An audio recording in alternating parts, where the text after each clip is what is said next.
Lecture में हमने Ohm's law के बारे में पढ़ा था। ओम्स लॉ क्या होता है आपका, the potential difference is directly proportional to the current, वो होता है आपका ओम्स लॉ। ठीक है, V is directly proportional to the I था आपके पास। ठीक है, बाद में आपने क्या किया था, प्रोपोर्शनलिटी कांस्टेंट का साइन हटाया था, उसकी जगह आपने क्या यूज किया था, V is equal to R I. R क्या आपके पास constant of proportionality is known as resistance. ठीक है, अब आज हम पढ़ते हैं रजिस्टिविटी। रजिस्टिविटी को आप स्पेसिफिक रेजिस्टेंस भी बोल सकते हो। ठीक है, वो क्या होता है, the resistance of a conductor depend on following factor. जो रेजिस्टेंस ऑफ ए कंडक्टर होता है वो किन किन फैक्टर के ऊपर डिपेंड करता है। देखो, जो पहला फैक्टर आता है आपके पास वो क्या आता है, it is directly proportional to the length of conductor. Directly proportional किसके हो जाएगा, वो लेंथ ऑफ द कंडक्टर। ठीक है, जो सेकंड फैक्टर आता है वो देखो आपके पास, it is inversely proportional to the area of cross section of a conductor. Inversely proportional किसके हो जाएगा, area of cross section of a conductor. ठीक है, तो R is inversely proportional to the area of cross section 1/a। ठीक है, अब देखो आपने फर्स्ट इक्वेशन तो इसको ले लिया, R is directly proportional to the length, और जो आपने सेकंड इक्वेशन ली है वो क्या लिया, R is inversely proportional to the area of cross section, R is inversely proportional to the 1/a। ठीक है, अब देखो जो आपके पास फर्स्ट इक्वेशन और सेकंड इक्वेशन है उससे आप ये लिख सकते हो, from equation first and second R is directly proportional to the L/a। ठीक है, अब देखो आपने यहाँ पे क्या करना है, प्रोपोर्शनलिटी कांस्टेंट का साइन चेंज करना है, R is equal to rho into L/a। इसको आपने ले लिया इक्वेशन थर्ड। रो क्या है आपके पास, rho is equal to constant of proportionality known as a resistivity of the material. Rho क्या है आपके पास, कांस्टेंट ऑफ प्रोपोर्शनलिटी, और आप उसको रजिस्टिविटी ऑफ द मटेरियल भी बोले सकते हो। ठीक है, अब देखो फ्रॉम इक्वेशन थर्ड क्या है आपके पास, R is equal to rho into L/a। ठीक है, इस वाली इक्वेशन से आप ये भी लिख सकते हो कि रो इज इक्वल टू RA/L। ठीक है, अगर आप L की वैल्यू को 1 पुट कर दो, अगर आप A की वैल्यू को भी 1 पुट कर दो, लेंथ की जगह भी 1 वैल्यू पुट कर दो, और एरिया ऑफ क्रॉस सेक्शन की जगह भी 1 वैल्यू पुट कर दो, तो आपके पास रो इज इक्वल टू किसके इक्वल आ जाएगा, R के। ठीक है, इसके बाद यूनिट ऑफ रजिस्टिविटी, जो यूनिट होती है रजिस्टिविटी की वो क्या होती है, देखो ये वाली इक्वेशन आपके पास rho is equal to RA/L। ठीक है, इस वाली इक्वेशन से देखो रो इज इक्वल टू आर की रेजिस्टेंस की यूनिट होती है आपकी ओम। ठीक है, एरिया ऑफ क्रॉस सेक्शन होता है उसकी यूनिट आपके पास होती है मीटर स्क्वायर, लेंथ की आपके पास यूनिट होती है metre. Rho is equal to ohm metre square upon metre, 1 metre से 1 मीटर आपका क्या हो जाएगा, कैंसिल। जो यूनिट ऑफ रजिस्टिविटी आएगी आपके पास वो क्या आएगी, ओम में मीटर। ठीक है, ऐसा यूनिट ऑफ रजिस्टिविटी ओम में मीटर, ऐसा यूनिट ऑफ रजिस्टिविटी आपके पास क्या आ गया, ओम में मीटर। ठीक है, इसके बाद आता है आपके पास करंट डेंसिटी। ठीक है, करंट डेंसिटी को आप जैसे रिप्रेजेंट करते हो, देखो वो क्या होता है आपका, current density at a point is a conductor is defined as the amount of current following per unit area of the conductor. देखो करंट डेंसिटी क्या होता है, current density at a point is a conductor is defined as the amount of current flowing per unit area of the conductor. ठीक है, J is equal to current density को आप जैसे represent करते हो, J is equal to I/A। ठीक है, अब I क्या होता है आपके पास, इलेक्ट्रिक करंट है। ठीक है, और A क्या होता है, एरिया ऑफ द कंडक्टर। ठीक है, अब देखो कोई आपको ये बोले कि यूनिट ऑफ J क्या होता है, यूनिट ऑफ करंट डेंसिटी क्या होता है, देखो आप क्या बताओगे, J is equal to electric current की आपके पास यूनिट क्या होती है, ampere. Area of cross section की आपके पास यूनिट होती है मीटर स्क्वायर। ठीक है, तो जो करंट डेंसिटी J हुआ उसकी यूनिट आपके पास क्या आ जाएगी, एम्पियर पर मीटर स्क्वायर। ठीक है, अब इसके बाद आपके पास जो नेक्स्ट टर्म आती है वो क्या आती है, कंडक्टेंस। कंडक्टेंस क्या होता है आपके पास, कंडक्टेंस को आप G से रिप्रेजेंट करते हो, वो क्या होता है, the reciprocal of the resistance is called conductance. Conductance क्या आता है, reciprocal of resistance. Reciprocal of resistance G is equal to 1/R। ठीक है, अब देखो यूनिट ऑफ G, जो कंडक्टेंस होते हैं उसकी यूनिट क्या होती है, देखो जो रेजिस्टेंस होते हैं उसकी यूनिट आपके पास होती है ओम, तो 1/ओम। 1/ओम को आप मोह भी लिख सकते हो, मोह, या फिर उसको साइमन भी बोल सकते हो। साइमन को आप एस से रिप्रेजेंट करोगे। इसके बाद आता है आपके पास इलेक्ट्रिकल कंडक्टिविटी, और आप उसको ये भी बोल सकते हो स्पेसिफिक कंडक्टेंस। वो क्या होता है, देखो the reciprocal of resistivity of a conductor is called conductivity. आपके पास जो स्पेसिफिक कंडक्टेंस या फिर इलेक्ट्रिकल कंडक्टिविटी क्या होती है, reciprocal of resistivity of a conductor is called conductivity. Reciprocal क्या होता है? Resistivity of a conductor. ठीक है, तो आपके पास सिग्मा इज इक्वल टू 1/ρ। ठीक है, अब आपको कोई ये बोले कि स्पेसिफिक रेजिस्टेंस की यूनिट क्या होती है? 1/ρ।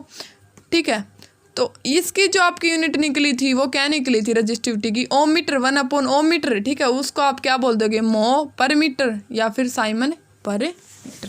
ठीक है, इसके बाद आता है आपके पास next topic, relation between J, sigma and E. ठीक है, जे को आप किससे रिप्रेजेंट करोगे? करंट डेंसिटीज को। ठीक है, और सिग्मा को जो आपकी स्पेसिफिक कंडक्टेंस होती है उसको, और ई को जो आपकी इलेक्ट्रिकल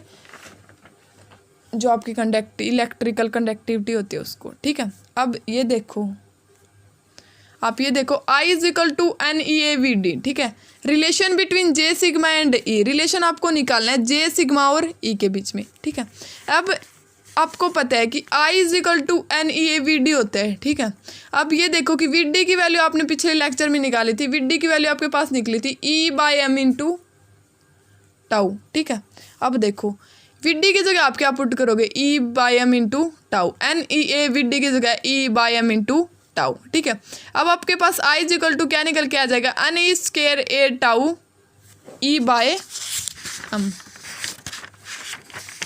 ठीक है, I की वैल्यू क्या निकल के आ जाएगी? N² tau by m into E.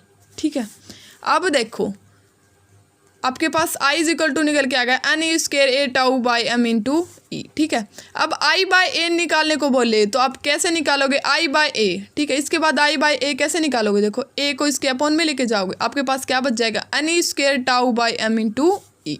ठीक है, j होता है वो क्या होता है? 1/ρ। ठीक है, इज इक्वल टू इंटू में क्या है? ई। रो क्या होता है? रो की वैल्यू होती है m/n² टाउ। n² टाउ की जगह आपने क्या पुट किया? m/n² टाउ की जगह आपने क्या पुट किया? रो। तो ये m नीचे था तो आपने क्या लिख दिया इसको? 1/ρ। 1/ρ इंटू ई। ठीक है, 1/ρ किसके इक्वल होता है? Sigma. J is equal to आपके पास क्या निकल के आएगा? Sigma E. ठीक है, this is the microscopic form of Ohm's law. ये क्या है आपके पास? जो माइक्रोस्कोपिक फॉर्म है ओम्स लॉ की वो है J is equal to sigma into E. ठीक है, अब देखो इसके बाद नेक्स्ट टॉपिक आता है relation between resistivity and mobility. ठीक है, रिलेशन निकालो किस किस के बीच में? रजिस्टिविटी और मोबिलिटी। अब आपको पता है ये वाला रिलेशन होता है आपके पास, आपने पिछले लेक्चर्स में किया था, I is equal to NeAVD। ठीक है, VD होता है वो क्या होता है? Mu into E. ठीक है, वो VD क्या होता है आपका? जो मोबिलिटी होता है वो म्यू ई। म्यू को आप मोबिलिटी से रिप्रेजेंट करते हो, VD को आप जो आपकी जो ड्रिफ्ट वेलोसिटी होती है उसको रिप्रेजेंट करते हो। ठीक है, J इज इक्वल टू आपके पास क्या है? I/a है। ठीक है, तो I/a आपको किसके इक्वल होता है? Sigma into E. सिग्मा को आप 1/ρ भी लिख सकते हो, 1/ρ इंटू ई। ठीक है, तो E/ρ को आप ये भी लिख सकते हो, E/ρ is equal to I/a is equal to NeVD। ठीक है, इस वाले इक्वेशन में आप क्या करोगे? E/μd is equal to mu E है, I is equal to NeAVD है, VD की वैल्यू आपके पास क्या है? Mu into E. ठीक है, जे आपका जो करंट डेंसिटी होता है वो क्या होते हैं? I/a। ठीक है, अब I/a J is equal to sigma into E, ये वाला रिलेशन आपने अभी अभी निकाला है, J is equal to sigma into E. Sigma को आप 1/ρ इंटू ई भी लिख सकते हो, 1/ρ। ई है इंटू में तो इंटू में ई लिख दिया। अब ये देखो E/ρ है। ठीक है, आपके पास E/ρ है। ठीक है, E/ρ is equal to I/a। ठीक है, इसको ये लिख सकते हो आप इज इक्वल टू NeAVD। ठीक है, इसके बाद देखो NeAVD, VD की जगह आपने क्या पुट कर दिया? Mu E. NeMu ई। ठीक है, जो आपके पास रो की वैल्यू निकलेगी वो क्या निकलेगी? 1/Ne into mu. ठीक है, ये होता है रिलेशन बिटवीन जो रजिस्टिविटी और मोबिलिटी होता है उसके बीच में। ठीक है, इसके बाद आता है आपके पास classification of material in terms of conductivity. Classification of material in terms of conductivity. ठीक है, क्लासिफिकेशन ऑफ मटेरियल करेंगे किसकी टर्म्स में? कंडक्टिविटी की टर्म्स में। सबसे पहले आता है आपके पास इंसुलेटर। इंसुलेटर क्या होता है? These are those material whose electrical conductivity is either very small. These are those material whose electrical conductivity is either very small। Insulator वो होते हैं जिसकी जो इलेक्ट्रिकल कंडक्टिविटी होती है वो क्या होती है? Very small. ठीक है, जो आपके पास इंसुलेटर के एग्जाम्पल आते हैं वो कहते हैं रबर और वुड, ठीक है, वो क्या होते हैं इंसुलेटर के एग्जाम्पल। इसके बाद जो नेक्स्ट टर्म आती है आपके पास कंडक्टर्स। कंडक्टर्स क्या होते हैं? These are those materials whose electrical conductivity is very high. These are those material whose electrical conductivity is very high। Conductors वे वो होते हैं जिसकी इलेक्ट्रिकल कंडक्टिविटी आपके पास क्या होती है? वेरी हाई, ठीक है। इसके एग्जांपल आपके पास आते हैं कॉपर और सिल्वर। इसके बाद आता है आपके पास सेमी कंडक्टर, ठीक है। सेमी कंडक्टर में देखो क्या आता है, these are those, semiconductor की डेफिनेशन देखो पहले, दीज आर दोज materials whose electrical conductivity lies in between that of insulator and conductor। जिसकी जो कंडक्टिविटी होती है उसकी किसके बीच में लाई करे? Electrical conductivity lies between insulator और कंडक्टर के बीच में क्या करे? उसकी कंडक्टिविटी लाई, वो क्या होता है आपका? Semi conductor. सेमी कंडक्टर के अंदर आपकी क्या क्या आते हैं? सिलिकॉन और जर्मेनियम, ठीक है। इसके बाद आपके पास नेक्स्ट टॉपिक आते हैं नॉन ओमिक कंडक्टर, ठीक है। आप इसको नॉन ओमिक कंडक्टर भी बोल सकते हो या फिर लिमिटेशन ऑफ ओम्स लॉ, ठीक है। ओम्स लॉ क्या था आपके पास? The potential is directly proportional to the current, V is directly proportional to the I. फिर आपने क्या किया था? प्रोपोर्शनलिटी कांस्टेंट का साइन हटाया था, उसकी जगह आपने क्या पुट किया था? R, V is equal to I R, ठीक है। आर क्या है आपके पास? Constant of proportionality is known as a resistance. अब देखो आपके पास नॉन ओमिक कंडक्टर या फिर आप उसको लिमिटेशन ऑफ ओम्स लॉ भी बोल सकते हो। वो क्या होता है आपके पास? The conductor which do not obey Ohm's law, the conductor which do not obey Ohm's law, जो ओम्स लॉ को ओबे नहीं करता, are called a non ohmic conductor. वो क्या होता है आपका? Non ohmic conductor. इसके अंदर आपके एग्जाम्पल आते हैं जो डायोड और ट्रांजिस्टर होते हैं, वो किसके एग्जाम्पल होते हैं? Non ohmic conductor. The relation between V upon I is equal to R is valid for both ohmic and non ohmic conductor, ठीक है।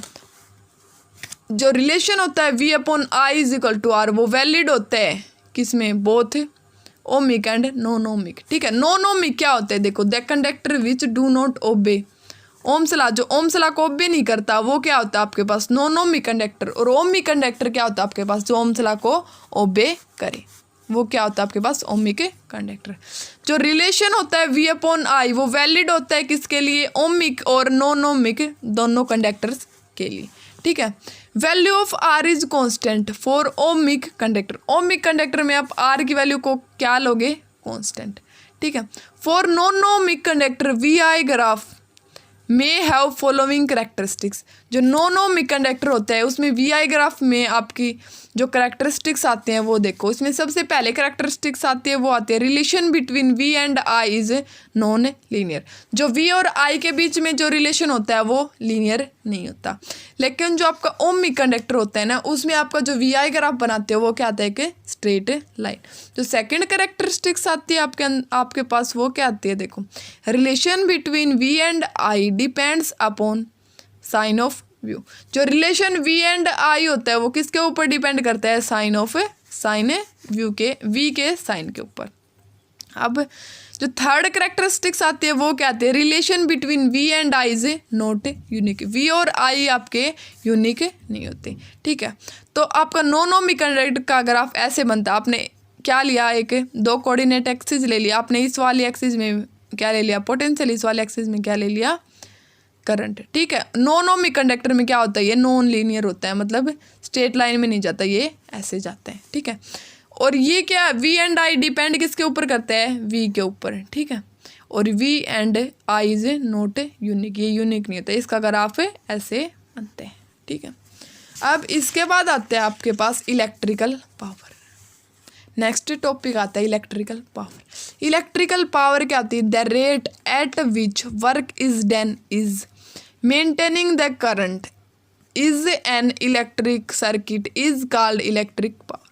इलेक्ट्रिक पावर क्या होती है? The rate at which work is done is maintaining the work is an electric circuit is called electric power. जो rate at which work done maintain किसको करे? The current is an electric circuit is called electric power, ठीक है। I क्या होता है आपका? I is equal to current flowing in the conductor, ठीक है। Work done to maintain the current, जो वर्क डन होता है वो किसको मेंटेन करता है, करंट को। तो W इज इक्वल टू आपके पास क्या आ जाएगा, VIT, ठीक है। अब इलेक्ट्रिक पावर क्या होता है, इलेक्ट्रिक पावर होता है, इलेक्ट्रिक पावर का P से रिप्रेजेंट करते हो, वो होता है work done upon time. Work done की वैल्यू आपके पास है VIT, अपॉन में क्या आ जाएगा, T, ठीक है। T से T कैंसिल हो जाएगा, आपका P इज इक्वल टू किसके इक्वल आ जाएगा, VI, ठीक है। P is equal to VI आ गया, ठीक है। अब कोई आपको V is equal to 1 volt दे रखी है वोल्टेज, ठीक है। I is equal to 1 ampere current दे रखा है, तो आपकी पावर क्या होगी, पावर होगी 1 वोल्ट इंटू 1 एम्पियर, उसको आप किसके इक्वल, वो किसके इक्वल होता है, 1 वाट के इक्वल। अब देखो बिगर यूनिट ऑफ पावर, जो बिगर यूनिट होती है पावर की वो क्या होती है, 1 किलोवाट, क्या होते हैं उसकी bigger unit, 1 kilowatt is equal to 10⁻³ watt. 1 megawatt ये भी क्या है, इसकी बिगर यूनिट है, किसकी, पावर की, वो किसके इक्वल होता है, 10⁻6 वाट। 1 हॉर्स पावर वो किसके इक्वल होता है, 746 वोट, ठीक। अदर्स फॉर्म ऑफ पावर, जो पावर्स अदर्स फॉर्म में होती है वो क्या होती है, देखो P is equal to I²R है, ठीक है। According to Ohm's law V is equal to IR रख दोगे, ठीक है।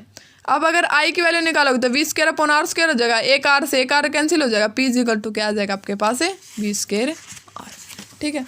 जो इसके बाद नेक्स्ट टॉपिक आता है आपके पास, वो क्या आता है, colour code for carbon resistance, ठीक है। अब इसमें देखो आपको ये वाली टेबल याद करनी होगी, ठीक है। इसमें ऊपर आपके होंगे colour, black, brown, red, orange, yellow, green, blue, violet, grey और वाइट, ठीक है। इसको याद करने की एक ट्रिक भी है, देखो बिब्बी रोए good boy very good worker, ठीक है। बिब्बी रोए good boy very good worker, ठीक है। तो बी से क्या हो गया आपका ब्लैक, ठीक है। फिर बी से आपका क्या हो गया ब्राउन, ठीक है। फिर आर से आपका क्या हो गया रेड, फिर ओ से क्या हो गया आपका ऑरेंज, फिर वाई से क्या हो गया आपका येलो, फिर जी से क्या हो गया आपका ग्रीन, फिर बी से क्या हो गया आपका ब्लू, फिर वी से क्या हो गया आपका वॉयलेट, ठीक है।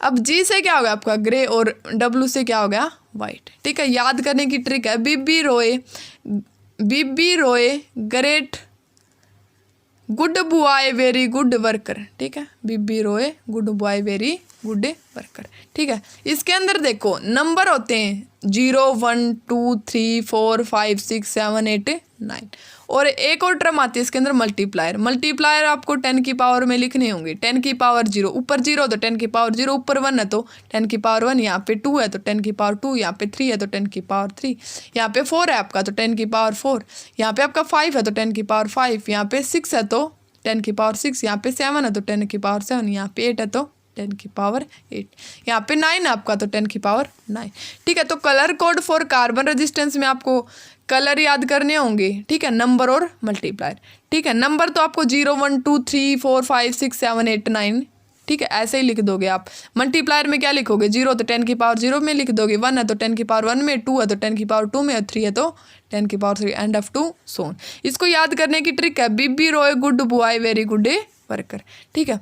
इसमें देखो जो आप गोल्ड यूज करोगे ना उसके लिए 10 की पावर -1 और सिल्वर के लिए आप 10 की पावर -2, और जो टॉलरेंस यूज करोगे इसमें उसमें क्या यूज करोगे, देखो ±5% तो किसका होगा टॉलरेंस गोल्ड का, सिल्वर का होगा आपके पास ±10% होगा, ठीक है। और जो आपके पास 9 कलर दे दे कोई भी आपके न्यूमेरिकल में उसका क्या होगा ±20%, ठीक है। देखो ये होता है आपका colour code for carbon resistance में, ठीक है। क्या होती हैं 4 रिंग होती हैं, ठीक है। फर्स्ट रिंग किसको रिप्रेजेंट करती है, फर्स्ट रिंग किसको रिप्रेजेंट करती है, जो अपना फर्स्ट सिग्निफिकेंट फिगर, ठीक है। फर्स्ट सिग्निफिकेंट फिगर आप नंबर्स को इनको बोलोगे, ठीक है। जो सेकंड रिंग होती है इसके अंदर ये वाली वो भी किसको रिप्रेजेंट करती है सेकंड सिग्निफिकेंट फिगर को, ठीक है। जो थर्ड जो अपने पास रिंग होती है वो किसको रिप्रेजेंट करती है मल्टीप्लायर आप इसको बोलोगे 10 की पावर 0 10 की पावर 1 10 की पावर 2 एंड F2 सोन, ठीक है। जो फोर्थ रिंग होती है इसके अंदर फोर्थ रिंग में आपके क्या यूज होंगे टॉलरेंस। ठीक है, तो colour code for carbon resistance में आपको कलर याद करने होंगे, फिर उनके नंबर्स, फिर मल्टीप्लायर। ठीक है, टॉलरेंस फिर आपके क्या होंगे, देखो colour code for carbon resistance में आपकी 4 रिंग होंगी। फर्स्ट रिंग किसको रिप्रेजेंट करेगी, आपकी सिग्निफिकेंट फिगर, मतलब ये वाले जो नंबर है उनको। ठीक है, जो सेकंड होगी वो भी इन्हीं को रिप्रेजेंट करेगी, नंबर, या फिर आप उसको सिग्निफिकेंट फिगर भी बोल सकते हो। जो थर्ड रिंग रिप्रेजेंट करेगी वो किसको रिप्रेजेंट करेगी, आपको मल्टीप्लायर को। जो फोर्थ रिंग रिप्रेजेंट करेगी वो किसको, टॉलरेंस में। टॉलरेंस में आप आपको तीन ही चीज़ें याद करनी होंगी। ±5% टॉलरेंस में किसका आएगा, गोल्ड का। अगर आपको न्यूमेरिकल में सिल्वर दे दे तो उसका क्या आएगा, ±10%। ठीक है, और नो कलर दे दे तो ±20%। ठीक है, इसके अंदर देखो एक न्यूमेरिकल करते हैं, उसके बाद आपको अच्छे से समझ में आएगा। देखो, for the given carbon register, ठीक है, आपको कोई कार्बन का रजिस्टर दिया हुआ है। Let the first strip be yellow. First strip में आपके क्या है, येलो कलर है। Second strip be red. जो सेकंड स्ट्रिप है आपके पास उसमें आपके पास रेड कलर है। Third strip be orange. तो थर्ड स्ट्रिप आपके पास उसमें आपका कौन सा कलर है, orange. And fourth be gold. ठीक है, व्हाट इज इट्स रेजिस्टेंस। ठीक है, देखो मैंने आपको समझाया था कि जो आपको फर्स्ट रिंग होती है वो किसको रिप्रेजेंट करती है, जो नंबर्स, या फिर आप उसको सिग्निफिकेंट फिगर। सेकंड रिंग भी और थर्ड रिंग आपको किसको रिप्रेजेंट करेगी, जो मल्टीप्लायर होते हैं, और फोर्थ रिंग जो टॉलरेंस होते हैं।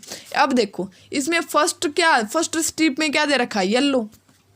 ठीक है, तो येलो में ये देखो, येलो का अपना नंबर कौन सा होता है, येलो का नंबर क्या होगा, 4। ठीक है, उसके बाद देखो जो सेकंड स्ट्रिप में आपके पास दे रखा है रेड, तो रेड का कितना नंबर होते हैं, 2, तो 4 2 हो जाएगा आपके पास। ठीक है, जो थर्ड स्ट्रिप में क्या आपके पास क्या दे रखा है, ऑरेंज। ठीक है, अब देखो ऑरेंज का मल्टीप्लायर देखो आप, ऑरेंज का 10⁻3।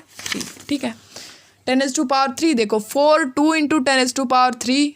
ओम क्यों लिखा है, क्योंकि रेजिस्टेंस की यूनिट आपके पास क्या होती है, ओम। ठीक है, फोर्थ में क्या रखा आपके पास, टॉलरेंस में गोल्ड। गोल्ड के लिए देखो आप क्या यूज करोगे, +-5%। तो आपके पास देखो +-5%। अब देखो इसको सोल्व कैसे किया, we know that the number for yellow red and orange are 4 2 और 3। क्या है, येलो रेड और ऑरेंज का आपका नंबर्स है। Gold represent tolerance. गोल्ड किसको रिप्रेजेंट करता है, टॉलरेंस। उसकी वैल्यू आपके पास क्या होती है, +-5%। हंस the value of the given resistance. जो गिवन रेजिस्टेंस देखो फर्स्ट और सेकंड रिंग आपको किसको रिप्रेजेंट करेंगे, मतलब फर्स्ट और सेकंड स्ट्रिप आपको जो नंबर्स होंगे उनको लिखेंगे, और जो थर्ड में आपके जो दे रखा है उसको क्या लिखोगे, मल्टीप्लायर, मतलब 10 की पावर वाली टर्म लिखोगे, और जो फोर्थ में आपके पास टॉलरेंस दे रखा है उसको, टॉलरेंस की जो वैल्यू होगी उसको लिखोगे। गोल्ड के आपके पास +-5%। ठीक है, इसके बाद आपके पास नेक्स्ट टॉपिक आता है कम्बिनेशन ऑफ रेजिस्टेंस। ठीक है, कम्बिनेशन ऑफ रेजिस्टेंस में आप सबसे पहले ये पढ़ते हैं। देखो इन सीरीज में आपका कम्बिनेशन इन ऑफ रेजिस्टेंस क्या होते हैं, देखो 2 और मोर रजिस्टर। अगर आपके पास 2 या 2 से अधिक रजिस्टर हो, is said to be series, आप उसको सीरीज में कनेक्ट कर दो। If the same potential difference, उनका सेम पोटेंशियल डिफरेंस होगा, is applied across the combination. ठीक है, अब आपने क्या लिया, R1 रेजिस्टेंस ले लिया, R2 रेजिस्टेंस ले लिया, R3 रेजिस्टेंस ले लिया। ऐसे ही आप R4 रेजिस्टेंस और R5 रेजिस्टेंस भी यूज कर सकते हो। ठीक है, फिर आपने इसको क्या किया, एक बैटरी से कनेक्ट किया, पॉजिटिव नेगेटिव। ठीक है, यहाँ पे पॉजिटिव, यहाँ पे नेगेटिव, V पोटेंशियल। ठीक है, करंट की डायरेक्शन क्या होती है, पॉजिटिव टू नेगेटिव, तो करंट ऐसे फ्लो करेगा इसके अंदर। ठीक है, इसके अंदर देखो यहाँ से यहाँ तक कि R1 रेजिस्टेंस में आपने पोटेंशियल ले लिया V1, R2 में आपने ले लिया V2 और R3 में आपने ले लिया V3। अब देखो इन सीरीज में आपकी जो डेफिनेशन होती है वो क्या होती है, 2 और more resistance is said to be series. आपके पास 2 या 2 से अधिक रेजिस्टेंस किस में हो, सीरीज में। If same potential difference is applied across the combination. ठीक है, in series combination the potential difference is different. अगर आपका सीरीज में आपका कॉम्बिनेशन होगा रेजिस्टेंस का, उसमें क्या होगा, पोटेंशियल डिफरेंस क्या होगा आपके पास, डिफरेंट रहेगा। If V1 V2 V3 are the potential drops use करोगे। ठीक है, जो टोटल भी होगा वो किसके इक्वल आएगा आपके पास, V1 + V2 + V3 and F2 so on. अब आपको पता है कि according to Ohm's law V = IR। इसके बाद देखो V = IR है। ठीक है, आपके पास रेजिस्टेंस V1 है, सॉरी, जो आपके पास पोटेंशियल है वो क्या है, V1, रेजिस्टेंस है आपके पास R1, करंट है I, तो V1 is equal to IR1। Similarly आप V2 की वैल्यू निकाल सकते हो IR2। देखो आपने ऐसे निकाल लिया, आपके पास R1 रेजिस्टेंस है, ठीक है, V1 पोटेंशियल, I करंट है, ठीक है, तो V1 इजिकल टू IR1, ठीक है, V2 इजिकल टू I तो आपके पास करंट क्या है, same IR2, V3 is equal to IRA3, ठीक है, आपने लिख दिया इसको। अब आपको पता है कि V इजिकल टू IR है, ठीक है, तो V इजिकल टू IR आपने क्या पुट किया इस वाली इक्वेशन में, जो आपके पास ये वाली इक्वेशन है, V is equal to V1 plus V2 plus V3, इसकी वैल्यू पुट की। V इजिकल टू V की वैल्यू क्या होती है आपके पास IR, ठीक है, V की वैल्यू IR, V1 की वैल्यू IR1, V2 की वैल्यू प्लस में IR2 प्लस में V3 की वैल्यू IR3, ठीक है। अब इस वाली टर्म से आपका I क्या हो जाएगा, कैंसिल आउट हो जाएगा पूरी इक्वेशन में से, R is equal to R1 plus R2 plus R3 and F2 so, ठीक है। इसके बाद जो आपके पास नेक्स्ट टॉपिक आता है वो आता है रेजिस्टेंस इन पैरेलल, ठीक है। रेजिस्टेंस इन पैरेलल क्या होता है, देखो, टू और more resistance are said to be connected in parallel. अगर आपके पास दो या दो से अधिक रेजिस्टेंस किस में कनेक्ट हो, पैरेलल में, तो उनमें क्या क्या कंडीशन होगी, देखो, एक कंडीशन ये होगी पोटेंशियल डिफरेंस क्या होगा, सेम, और करंट क्या होगा, डिफरेंट। बट जो आपने रेजिस्टेंस इन सीरीज किया था उसमें क्या था आपका, पोटेंशियल डिफरेंस क्या था, डिफरेंट, करंट क्या था, सेम। ये क्या है उससे अपोजिट, ठीक है। इसमें आपका I करंट क्या होगा, डिस्ट्रीब्यूट होगा, I1 I2 I3। देखो आपने क्या लिया, पैरेलल में R1 ले लिया रेजिस्टेंस, R2 ले लिया, R3 ले लिया, ठीक है। पैरेलल में क्या होता है, सभी का स्टार्टिंग पॉइंट और सभी का एंडिंग पॉइंट सेम होता है।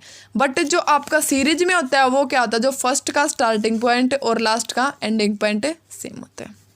अब ये देखो आपने क्या किया, इसको एक बैटरी से कनेक्ट कर दिया। इनका क्या है, सभी का स्टार्टिंग पॉइंट भी सेम और सभी का एंडिंग पॉइंट भी सेम है पैरेलल में।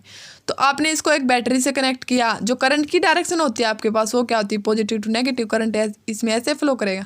यहाँ पे जाके आपका जो I करंट है वो डिस्ट्रीब्यूट हो जाएगा I1 I2 I3 में। R1 R2 R3 आपने क्या यूज किए हैं, रेजिस्टेंस, ठीक है। तो इसमें रेजिस्टेंस इन पैरेलल में आपके पास ये वाली कंडीशन होती है कि पोटेंशियल डिफरेंस क्या होता है आपके पास, सेम, ठीक है। पोटेंशियल डिफरेंस आपको क्या लेना है, सेम, ठीक है, सभी में V पोटेंशियल डिफरेंस होगा। करंट क्या होगा, डिफरेंट। तो करंट देखो यहाँ तक तो आपका क्या चला, I करंट चला, यहाँ पे जाके आपका I करंट क्या होगा, distribute, I1 current, I2 current है, I3 करंट, ठीक है। आपने एक इसको बैटरी से कनेक्ट कर दिया। ये क्या आपका रेजिस्टेंस इन पैरेलल का सर्किट डायग्राम। अब देखो जो आपका I करंट होता है वो किसके इक्वल होता है, I1 plus I2 plus I3, ठीक है। अब आपको पता है कि आपका ओम्स लॉ क्या होता है, the potential is directly proportional to the current, V is directly proportional to the I, V is equal to IR, ठीक है। V is equal to IR है, ठीक है। इसमें क्या है, करंट क्या है, सभी में डिफरेंट, पोटेंशियल क्या है, सेम। तो आपको यहाँ से अगर I की वैल्यू निकालोगे V is equal to IR में से, तो I की वैल्यू आपके पास क्या आ जाएगी, V अपॉन में क्या चला जाएगा, R, ठीक है। अब आपके पास क्या है, देखो I1 आपके पास करंट है, ठीक है, R1 क्या है आपके पास, रेजिस्टेंस, ठीक है, V क्या है उसमें, पोटेंशियल। अगर आप I1 की वैल्यू निकालोगे तो आपके पास क्या आ जाएगी, V अपॉन R1, ठीक है। अब आपके पास क्या है, देखो करंट क्या है I2 और रेजिस्टेंस क्या है R2। अगर आप इसमें से इसकी I2 की वैल्यू निकालोगे, पोटेंशियल क्या है सभी में सेम, तो पोटेंशियल इसमें क्या है V, तो I2 की वैल्यू निकालोगे तो आपके पास क्या आ जाएगी, देखो V अपॉन R2। अब देखो आपके पास करंट क्या है I3, ठीक है, पोटेंशियल क्या है आपके पास V, सभी में सेम है पोटेंशियल। जो रेजिस्टेंस इन पैरेलल में एक कंडीशन होती है कि पोटेंशियल डिफरेंस क्या होता है इसमें सेम और करंट क्या होता है डिफरेंट, ठीक है। तो I3 करंट है आपके पास, R3 क्या है रेजिस्टेंस, लेकिन पोटेंशियल क्या है सेम, ठीक है। तो I3 की वैल्यू आपके पास क्या आ जाएगी, V अपॉन R3। तो I1 की वैल्यू आपके पास क्या आ गई, V अपॉन R1। I2 की वैल्यू क्या आ गई आपके पास, V अपॉन R2। और जो I3 था उसकी वैल्यू आपके पास क्या आ गई, V अपॉन R3। जो आपने V is equal to IR इस वाले इक्वेशन में से आपने I की वैल्यू निकाली थी, ठीक है। तो I की वैल्यू आपकी क्या निकली थी, V अपॉन R, ठीक है। अब देखो जो आपका टोटल I है वो किसके इक्वल है, I1 plus I2 plus I3, ठीक है। I की वैल्यू क्या है, V अपॉन R, ठीक है, इज इक्वल टू I1 की वैल्यू आपके पास क्या है, V upon R1 plus I2 की वैल्यू आपके पास क्या है, V upon R2 plus I3 की वैल्यू क्या है आपके पास, V अपॉन R3, ठीक है। इस वाले इक्वेशन में I is equal to I1 plus I2 plus I3। इस वाले इक्वेशन में आपने क्या किया है, I की वैल्यू, I1 की वैल्यू और I2 और I3 की वैल्यू पुट की है। अब इस वाले इक्वेशन में देखो V क्या है, सभी में है, ठीक है। तो V क्या हो जाएगा, इस वाले इक्वेशन में से नेगलेक्ट हो जाएगा, ठीक है। V को आप नेगलेक्ट करोगे या फिर कैंसिल आउट करोगे तो आपके पास क्या बच जाएगा, 1/r is equal to 1/r1 plus 1/r2 plus 1/r3। ये आ गया आपका रेजिस्टेंस इन ए पैरेलल।